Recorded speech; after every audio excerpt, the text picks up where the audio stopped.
So today I'm here with John. John's going to help me probably more later on in the video than right at the start. I'm going to go over elbowing. Very often people will show somebody how to punch or kick or move the feet or grapple. But very rarely do you see videos or even in instructions see people talk about how you should elbow. So I'm going to do this in two parts. The first part is the elbows where you need momentum. In other words, you're trying to hurt the person, you're slashing an elbow in, you're doing it hard, you're hitting them with this part of the elbow, this bony spur, if you like, of the elbow, where it'll cut, but you need a bit of power in it. There are some really important rules to follow. I'm going to show various types of elbow. I'm not going to do any back elbows or any spinning elbows. This is all for people in front of you. So these are all elbows you can use if you're Muay Thai, they're working Muay Thai. If you're doing MMA, they're great for MMA. Even if you're using them on the street, these will work really well. You have to be very careful using them because they're very, very powerful. So we're going to start off with the basic elbow that's a little bit like throwing a hook. And it's really important when you do this, you have to think about what you would do with a hook. With a hook, you have your fist that way, or some will say that way, depending on if you're engaging the lat.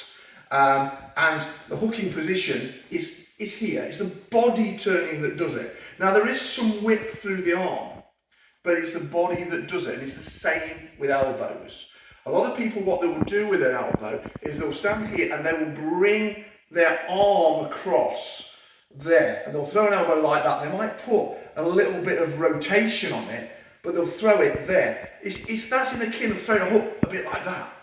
You wouldn't do it. It loses its power.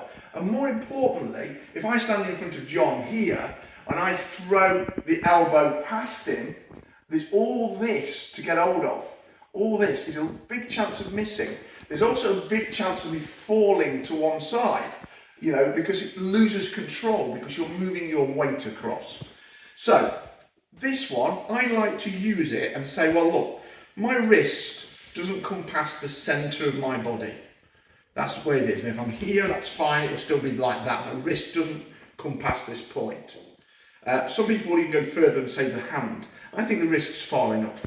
So what I will do with this is when I throw this elbow, is I will throw it and I have to, because it only comes to there, I have to turn my body, which means I'm going to turn my legs here. Very often you will raise the back heel to throw it. So it's very powerful here. I like to have the hand open, but if you look all the way, it's not leaving this point. Now, of course, if you get really good at this, you can vary a little bit in this, a little bit of play. But when you first start off, it's important to note that when you throw this elbow, it's here, and it's the turn, the rotation of the body. So if I'm with John and I'm free of a position and I see the elbow, I'm too close to punch here, what I'll do is I'll bring the arm up and I'll turn on. All my body will go turn bang into this elbow, but I won't be going all the way over here because I might miss. I'll throw it nice and solid. I'm still in the centre look, nice and solid, and my body is there. So even if I miss and he tries to take control of it, it's hard for him and I can recover. So this is a really important thing to think about when you're throwing this particular elbow. And this theme goes throughout. You've also got to think about the other types of elbows. There is the hacking elbow, as I call it, which is basically the same thing, except you turn your arm over and you drop slightly down, it arcs over something. But it's the same thing. The wrist's not leaving this centre because it's all done here. Some people will do it flat, some people will move a foot out to do it, but each time it's here. In this case, it might be that I see a position where I can't get to, and I'll hack. I use my momentum, and I'll hack over to his face. More often than not, I'll hack down the arm, but I'll come on to that later in the video. But this hacking one's the same sort of thing. It's like this one here, but by turning my wrist over, it takes the arc this way. Another one is the raising elbow. It rises up. Again, it's a momentum one. And you see a lot of people do this with it. It's very similar. Literally, it's going to go here. This is the place you're going to be with this. It's not going to go any further. Any further than this position is going to expose you for a grappling. It's going to lose power. So usually this one here is in this position here, it'll be thrown here, bam, there, travel up, there'll be some corkscrewing of the hip and it will throw upwards. Remember that if I'm elbowing, I'm in elbow range. I can't be doing it when I'm stood out here. Okay, I might do a jumping one, but not at my age. So you make sure that when you throw these, you've got some kind of other cover, because if I can elbow him, he can elbow me. So here, look, the raise, no more than this, look. More useful, this one, is for coming in here and literally go bang into the sternum. The moment I start lifting it too high, if I miss him, he's got control of my elbow again. So I have a problem with it. So make sure it's bang. Here, look, there. Here, there. Each time, a small movement. Brings me to the last one I'll discuss on this part before I start using elbows to control and trap, and that is the 12 to 6 o'clock. And the 12 to 6 o'clock, I'm going to ignore that, the alarm goes off at this time. The 12 to 6 o'clock, you often see people go, they might do that for braking stuff, but in reality it's the same problem as going up that way, you're going too high. Literally, you can take it to about here and you can drop down, but it's mostly a drop here, this bit. Can you see how it's very close? It has limited use, this, in reality. You can take arms with it. So I might be here and I can hit it an arm with it to move it out of the way, or I can use it to attack the spine or neck. But it has limited use. People who say you can get a grappler who's doing a shoot at you by putting the elbow in, they've never really been taken by double leg. So just here. I like to think this is exactly the same as one that comes in slightly. So I'm literally in the same position. I'm going to drop it in. Again, rotation. And you see my body is giving it power and it's not traveling very far. I might drop it down or bring it in and bring it across. So you can see the 4 there. Each time, if you look at basic, it's body movement, body that's driving it, or body that's driving it. It's the actual movement of the torso and the feet that drive this. Stop doing it too wide and you'll come unstuck. Good fighters will learn to break these rules, but you have to adapt these rules first. So that's the end of part 1. We'll do part 2. Just stay tuned and please subscribe. So, welcome back to the second part. My guys have just had a go at all this, and there was a couple of things we could pick up on. The first thing that's important is being natural with it. In other words, letting the rotation take it. Don't worry if you're lifting your foot off. You're making space to rotate because this is a free hit. This isn't where you're in grapple position, you've got to sink your weight. This isn't where you're sticking maybe in Wing Chun and you're sinking your weight. This is where you've got a free opportunity and you're hitting. This is why it's a momentum-based elbow to start with. We are going to do, very shortly after this, the control and trapping type elbows as well. This will be a slightly longer video than normal, but it's going to be well worth it, I promise. So, making sure that when you throw in these, that the rotation that you have comes in, whether you're throwing it this way, can you see the rotation that's throwing this? My arm's hardly moving, there'll be a little bit of width, but it's the rotation that's doing it. Whichever way, the rotation is doing this. Can you see the rotation of my body? It's doing it. When I hack down, the rotation of my body is doing it. Really importantly, you get that idea over that it's the rotation, and you're not having to just place it and keep this in the middle and get all cramped up. The second thing is not to pose the elbow. If you're throwing a punch, you see often, sometimes in videos, you'll see people throw a punch and they go, and then somebody do 5 things around it. Actually, when you throw a punch, boom, your arm comes back.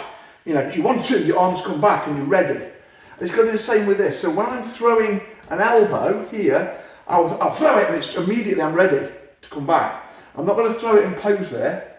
I'm going to throw it and bang, hit, and come back. So whichever one you do, make sure that it has the impact when it happens. Okay, on to the second part. Sorry, one more thing, apologies. Also make sure you throw it at the right target. We're talking about John here. John's taller than me, and I'm fairly tall. I might not throw an elbow up there at John while we're upright like this. But you imagine if I'm literally close and I control him with a grapple and I pull his head to here, as I let go of this and I sidestep out, this is absolutely perfect for either the hacking or the horizontal elbow. As I do this, it's like bang, and I hit him there. When you're using your partners, be careful with this. Good against pads, but very bad if it cuts the head. So make sure that you expose the right thing. Great for grapples, those pure grapplers who are working grips. All of a sudden you get something here, and all of a sudden, boom! Can you see how it sets the elbows up? So even the grapplers can use this. This brings me kind of seamlessly into the next bit. Well, it's quite seamed, isn't it? Is elbows for control. And elbows for control are slightly different. It means that I'm up close. I'm either grappling, or I'm doing a chi sao, or I'm in some kind of control here. So what I want to do when elbow is control is I want to make sure my shoulders are relaxed to start with. So attacking the centre when you're up close and there's a control thing can be a bad thing. This is what's prompted me to do this video. I saw somebody do this and it's not great. For example, if I do this hacking and I try and do it as a control thing, so I'm going to control this arm and I bring it into the centre, can you see immediately where this is? Now I would do it closer than this. Immediately where he is. He shrugs his shoulder and he's on my back immediately. So no matter where I am, if I put anything at close range into the centre here, immediately he shrugs his shoulder and I've got a problem. I'm off balance or I'm a back taken.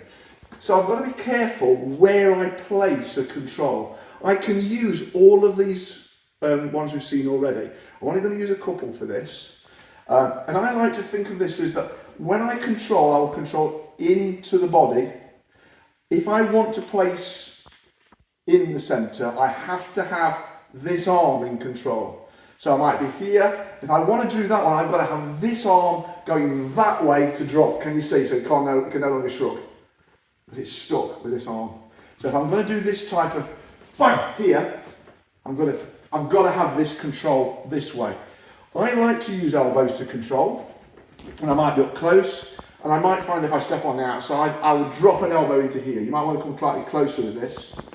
The second thing you've got to consider is, can this person transmit through my shoulder into my body?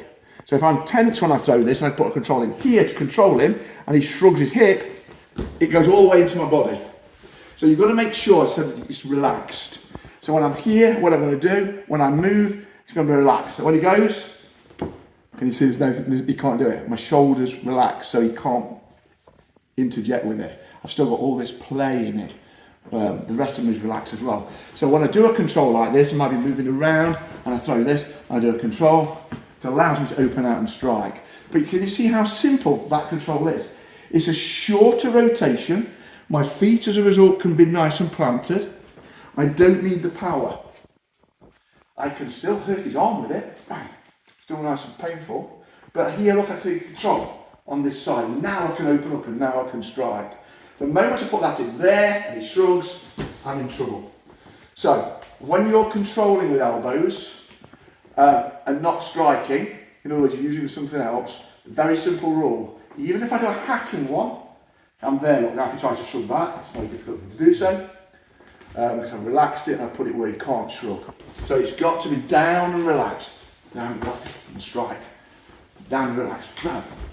Turn. Sorry, John. I actually did exactly what I said I should have done there. I made space and I hit with a normal elbow.